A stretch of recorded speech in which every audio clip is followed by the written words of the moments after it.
بسم اللہ الرحمن الرحیم۔ السلام علیکم معزز طلباء کرام، آپ سب کیسے ہیں؟ آج ہم تفسیر بیضاوی کے سبق نمبر 175 کو پڑھیں گے۔ آج کے ہمارے سبق کا عنوان ہے وَإِذَا قِيلَ لَهُمْ لَا تُفْسِدُوا فِي الْأَرْضِ۔ آج کے ہمارے سبق کی عبارت وَإِذَا قِيلَ لَهُمْ سے شروع ہوتی ہے۔ آئیے سب سے پہلے عبارت پڑھ کے اس کا ترجمہ کرتے ہیں، اس کے بعد اس کی جو وضاحت ہے پھر اس کی طرف بھی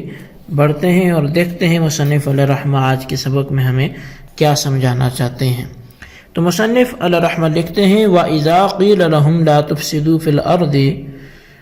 عُطِفَ عَلَى يَكْذِبُونَ أَوْ يَقُولُ وما روي عن سلمان رضي الله عنه أن أهل هذه الآية لم يأتوا من بعد، فلعله أراد به أن أهلها ليس الذين كانوا فقط بل وسيكون من بعد من حاله حالهم، لأن الآية متصلة بما قبلها بالضمير الذي فيها، والفساد خروج الشيء عن الاعتدال والصلاح ضده، وكلاهما يعمان كل ضار ونافع، وكان من فسادهم في الأرض هيج الحروب والفتن بمخادعة المسلمين وممالأة الكفار عليهم بإفشاء الأسرار إليهم، فإن ذلك يؤدي إلى فساد ما في الأرض من الناس والدواب والحرث، ومنه إظهار المعاصي والإهانة بالدين، فإن الإخلال بالشرائع والإعراض عنها مما يوجب الهرج والمرج ويخل بنظام العالم، والقائل هو الله تعالى أو الرسول صلى الله عليه وسلم أو بعض المؤمنين. وقرأ الكسائي وهشام قيل بإشمام الضم الأول، قالوا إنما نحن مصلحون، جواب لإذا رد للناس على سبيل المبالغة، والمعنى أنه لا يصح مخاطبتنا بذلك،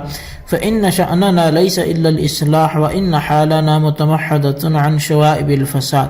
لأن إنما تفيد قصر ما دخلت عليه على ما بعده، مثل إنما زيد منطلق وإنما ينطلق زيد، وإنما قالوا ذلك لأنهم تصوروا الفساد بصورة الصلاح لما في قلوبهم من المرض، كما قال الله تعالى أفمن زين له سوء عمله فرآه حسنا۔ اور جب ان سے کہا جاتا ہے کہ روئے زمین میں فساد مت پھیلاؤ، اس آیت کا یکذبون پر یا یقول پر عطف ہے، اور حضرت سلمان سے جو یہ مروی ہے کہ اس آیت کے مصداق ابھی تک نہیں آئے، تو شاید اس سے ان کی مراد یہ ہے کہ اس آیت کے مصداق صرف وہ منافقین ہی نہیں ہیں جو عہد نبوت میں موجود تھے، بلکہ بعد میں بھی ایسے ہوتے رہے اور ہوتے رہیں گے جن کا یہی حال ہوگا، اور وہ اس آیت کے مصداق ہوں گے۔ اور یہ تعویل اس لیے کرنی پڑی کہ یہ آیت اپنی ضمیر کی وجہ سے اپنے ما قبل کے ساتھ تعلق رکھتی ہے، اور شے کا اپنے اعتدال سے خارج ہو جانا فساد، اور اس کے برخلاف اپنے اعتدال پر برقرار رہنا یہ صلاح کہلاتا ہے۔ اور فساد سے ہر قسم کی جو تکلیف دہ چیز اور صلاح سے ہر قسم کی نفع دینے والی چیز مراد ہو سکتی ہے۔ اور منافقین کا روئے زمین میں فساد یہ تھا کہ انہوں نے مسلمانوں سے جل سازی کر کے اور ان کے مقابلے میں کفار کو مدد دے کر اور ان تک راز کی باتیں پہنچا کر لڑائیاں ابھاری، فتنے بھڑکائے، اور ان چیزوں کو فساد کہنا اس لیے ہے کہ یہ سب باتیں ان چیزوں کے فساد کا باعث ہیں جو روئے زمین پر رہتی ہیں، مثلا انسان، جانور، کھیتیاں، اور مذہب کی توہین اور معاصی کا اظہار بھی اسی قبیل سے ہے۔ اس لیے کہ شرائع میں رکھنا ڈالنا اور ان سے بیزاری برتنا ان چیزوں میں سے ہیں جو فتنہ و فساد کا باعث بنتی ہیں، اور ان کی وجہ سے نظام عالم میں خلل آتا ہے، اور ان سے لا تفسدو کہنے والا اللہ تعالیٰ ہے یا رسول اللہ صلی اللہ علیہ وسلم یا پھر مومنین۔ اور کسائی اور ہشام نے قیل کو ضمہ کے شمام کے ساتھ پڑھا ہے، یہ اذا قیل لهم لا تفسدو کا جواب ہے، اور مبالغہ کے ساتھ ناسخ کی تردید ہے، اور معنی یہ ہے کہ ہم کو لا تفسدو کا مخاطب بنانا درست نہیں ہے، اس لیے کہ ہماری شان اصلاح کے سوا دوسری چیز نہیں ہے، اور ہمارا حال فساد کی ملاوٹوں سے پاک ہے، اس لیے کہ کلمہ انما اپنے مدخول کو اس کے مابعد پر منحصر کرنے کے لیے آتا ہے، اور جیسا کہ انما زید منطلق اور انما ینطلق زید کی مثال میں۔ اور منافقین نے انما نحن مصلحون اس لیے کہا تھا کہ ان کو اپنا فساد صلاح کی صورت میں، یعنی ان کو اپنا فساد وہ اصلاح کی صورت میں نظر آیا، اور ان کی نظر کی خرابی باطنی بیماری کی وجہ سے تھی، جیسا کہ ارشاد ہے کہ افمن زین لہ سوء عملہ فرآہ حسنا، تو کیا وہ شخص جس کی بدعملی اس کی نظروں میں بھلی بنا کر پیش کی گئی اور وہ اسے اچھا ہی سمجھ بیٹھا، مومن مخلص کے برابر نہیں ہو سکتا۔ جی طلبہ کرام، یہ تھی ہمارے آج کے سبق کی عبارت، اس کا ترجمہ۔ آئیے اب اس کی وضاحت کی طرف بڑھتے ہیں۔ اصل میں سب سے پہلے تو اذا قیل لهم لا تفسدوا والی عبارت میں دو چیزیں بیان ہوئی ہیں، ایک ترکیب ہے، دوسرا ایک اشکال اور اس کا جواب ہے۔ ترکیب کے اعتبار سے دو اعتبار ہیں، اول یہ کہ اس شرط و جزا کے مجموعے کو یکذبون کا معطوف قرار دیا جائے، دوسرا یہ کہ اس کا یقول پر عطف کیا جائے، اور اول صورت میں کانا کی خبر ہونے کی وجہ سے محلاً منصوب ہوگا اور ترجمہ ہوگا کہ منافقین کے لیے دردناک عذاب ہے ان کے جھوٹ کہنے کی وجہ سے، اور اس وجہ سے کہ وہ انما نحن مصلحون کہتے ہیں جبکہ ان سے کہا جاتا ہے لا تفسدوا فی الارض۔ اور دوسری جو صورت ہے وہ اس کے لیے کوئی محل اعراب نہیں ہوگا، کیونکہ یقول جو ہے یہ من کا صلہ ہے اور صلہ کے لیے کوئی محل اعراب نہیں ہوتا، بس اس کے معطوف کے لیے بھی کوئی محل اعراب نہ ہوگا۔ ترجمہ یہ ہوگا کہ بعض ایسے ہیں جو آمنا کا دعویٰ کرتے ہیں، اور ایسے ہیں کہ جب ان سے کہا جاتا ہے لا تفسدوا فی الارض تو انما نحن مصلحون کہتے ہیں۔ اب شیخ زادہ کی رائے ہے کہ پہلی ترکیب زیادہ راجح ہے، کیونکہ اس میں معطوف اور معطوف علیہ کے درمیان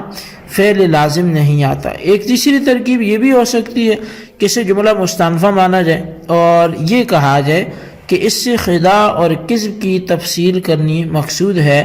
اور پھر وما روی عن سلمان سے ایک اشکال اور اس کے جواب کا ذکر کر رہے ہیں۔